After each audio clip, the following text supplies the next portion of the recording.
तो आज हम हाजिर हैं अपने नेक्स्ट वीडियो के साथ। और इस वीडियो में थोड़ा सा गैप हो गया क्योंकि कहीं मैं बिजी हो गया था ज़्यादा। तो आज का टॉपिक है what is the different kinds of offers. तो लास्ट वाले वीडियो में हमने communication of offer and proposal and acceptance पढ़ा था। एंड आज के वीडियो में हम देखेंगे कि डिफरेंट टाइप ऑफ ऑफर्स क्या क्या होते हैं। तो जनरली बहुत सारे ऑफर्स हैं। Specific offers, general offers, express and implied offer, counter offer, cross offer, executed offer and executory offer. Okay, तो फर्स्ट हम स्टार्ट करते हैं कि what is the specific offer.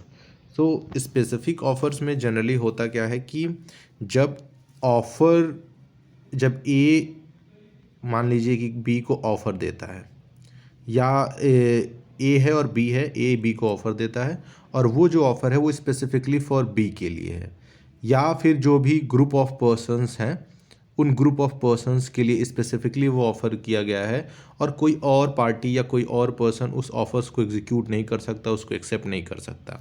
तो जब कोई स्पेसिफिक ऑफर्स या प्रपोजल किसी स्पेसिफिक पर्सन को या ग्रुप ऑफ पर्सन्स को दिया जाता है तो उसको हम क्या करते हैं, स्पेसिफिक ऑफ़र कहते हैं। और ये जो ऑफ़र होता है सिर्फ वो पर्सन और वो ग्रुप ऑफ पर्सन ही उसको एक्सेप्ट कर सकते हैं, अदर कोई पार्टीज़ या अदर कोई पर्सन उस ऑफ़र को एक्सेप्ट नहीं कर सकता है। तो उसको हम क्या बोलते हैं, स्पेसिफिक ऑफ़र बोलते हैं। तो स्पेसिफिक ऑफ़र क्या है कि एक इंडिविजुअल्स को और एक ग्रुप ऑफ पर्सन को या ग्रुप ऑफ इंडिविजुअल्स को ही स्पेसिफिकली वो ऑफ़र किया जाता है। कोई और पर्सन या कोई और ग्रुप या कोई ग्रुप ऑफ इंडिविजुअल एलिजिबल नहीं होता है उस ऑफ़र को एक्सेप्ट करने में। अब दूसरा ऑफ़र है जनरल ऑफ़र। सो जनरल ऑफ़र का मतलब ये है कि जब ऑफ़र किसी जनरल पब्लिक के लिए किया जाता है। ऑफ़र इज जैसे कि मान लीजिए एक कंपनी है और ए ने एक जनरल ऑफ़र किया है, तो general offer is for the public at large. एक तरीके से हम कह सकते हैं कि पब्लिक एट लार्ज के लिए होता है, कि पब्लिक एट लार्ज के अगेंस्ट होता है, या फिर पब्लिक एट लार्ज जो भी उस ऑफर्स के लिए एलिजिबल होती है उस ऑफ़र को एक्सेप्ट कर सकती है। तो when the offer is made for the general public, so that is called the general offer. And इस ऑफ़र को कोई भी पर्सन ले सकता है या उस ऑफ़र को एक्सेप्ट कर सकता है जो भी उस जनरल ऑफर्स की टर्म्स एंड कंडीशंस को या उसके रिक्वायरमेंट को फुलफिल करता है।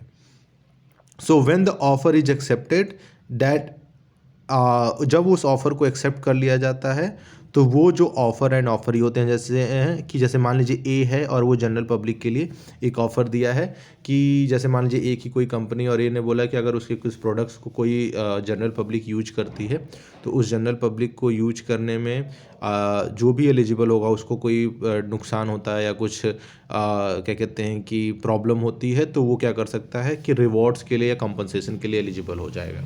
तो इस ऑफ़र में जो क्वालिफाइड पर्सन होगा जो उस ऑफ़र को एक्सेप्ट कर सकता है वो वही पर्सन होगा जिसको वो प्रॉब्लम होगी या फिर जिसको वो इन्फेक्शन या डिजीज़ होता है, जिसके बदले वो कंपनसेशन क्लेम कर सकता है और वो उस ऑफ़र को एक्सेप्ट कर लेता है। तो ऐसे वो सारे पर्सन्स जो उस एलिजिबल ऑफ़र की कैटेगरी में आते हैं, उसके टर्म्स एंड कंडीशंस को फुलफ़िल करते हैं, तो वो कहा जाता है कि उन सारे पर्सन्स ने उस ऑफ़र को एक्सेप्ट कर लिया है। सो ये क्या हो जाता है कि तभी उन सारे पर्सन्स के लिए ऑफ़र ये मान लिया जाता है कि offer is accepted.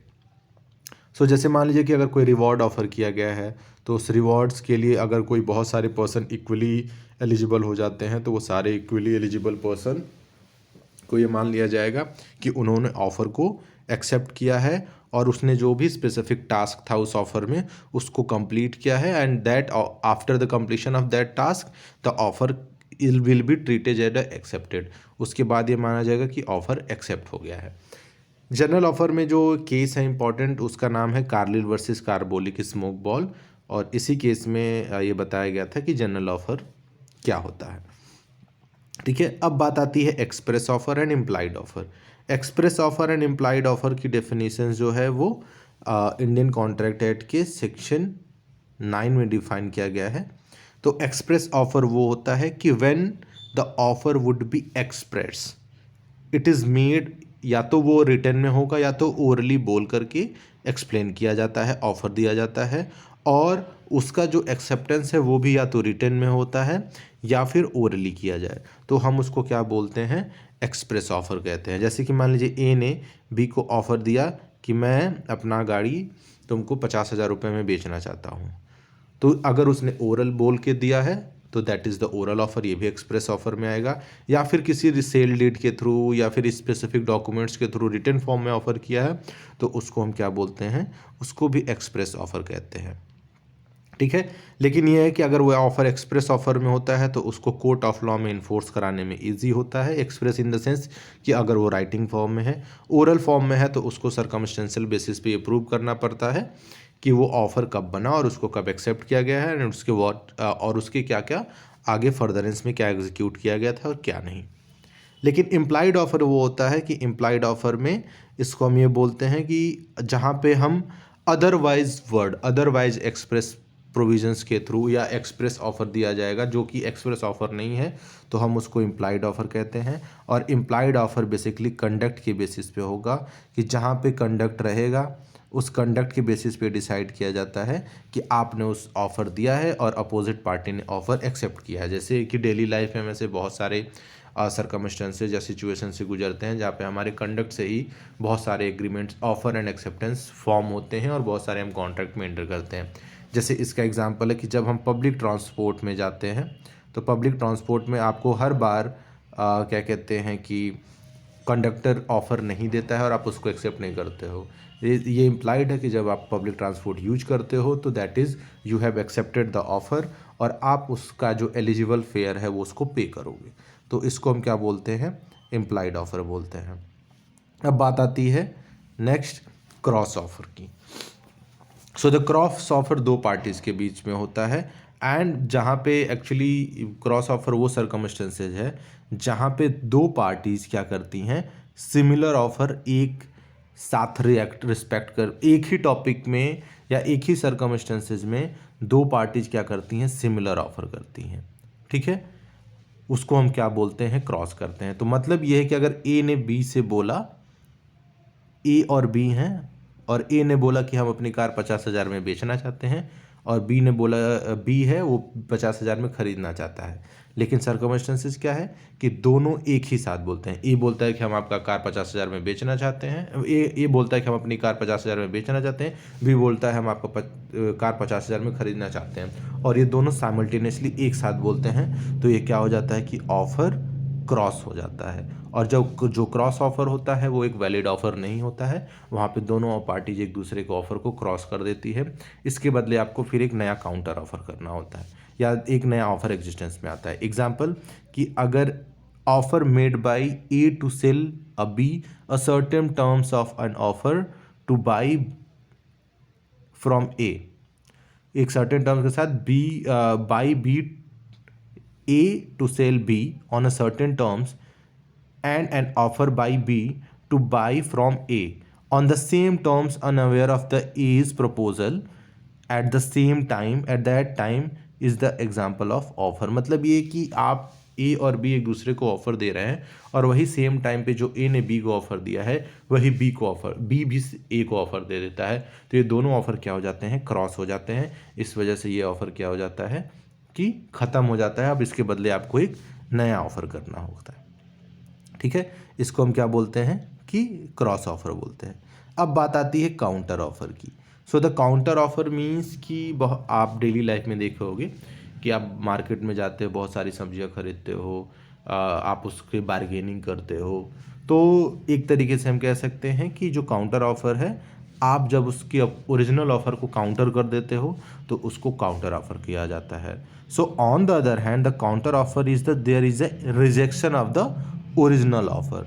Original offer means कि मान लीजिए सब्जी की दुकान पे गए आप और आपने ए से बोला कि हम आपसे सब्जी खरीदना चाहते हैं, ए से बोला कि सब्जी खरीदना चाहते हैं और वो जो सब्जी है उसका रेट क्या हो गया, 10 रुपये किलो है, और आप उस 10 रुपये किलो की सब्जी के लिए आप बोले कि नहीं हम उसका 8 रुपया देंगे।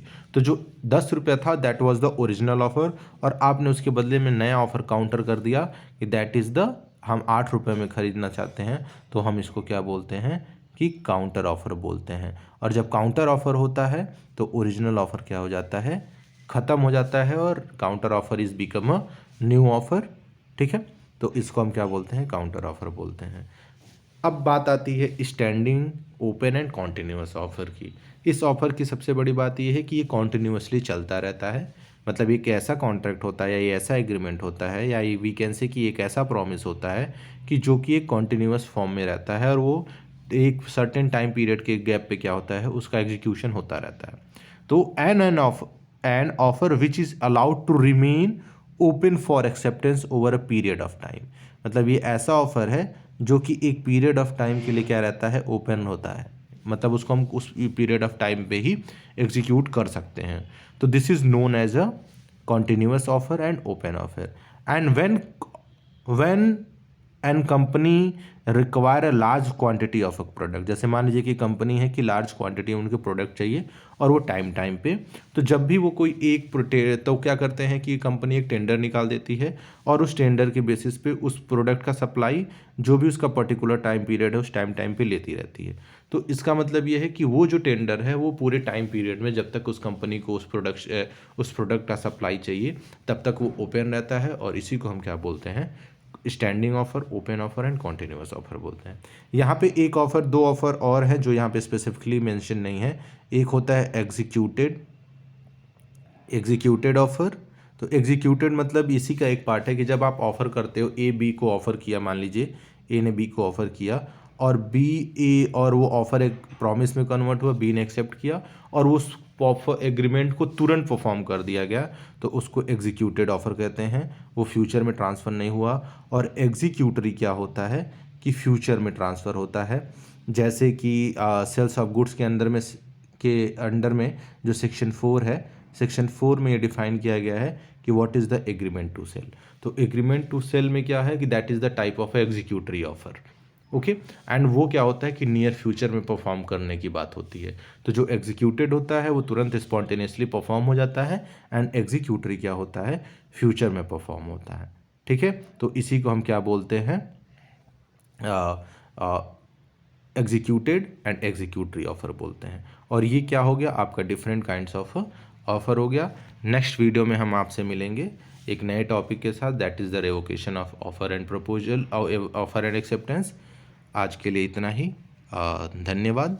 और आपको अगर वीडियो अच्छा लगा हो तो हमारे चैनल को लाइक करें, शेयर करें, सब्सक्राइब करें। Thank you.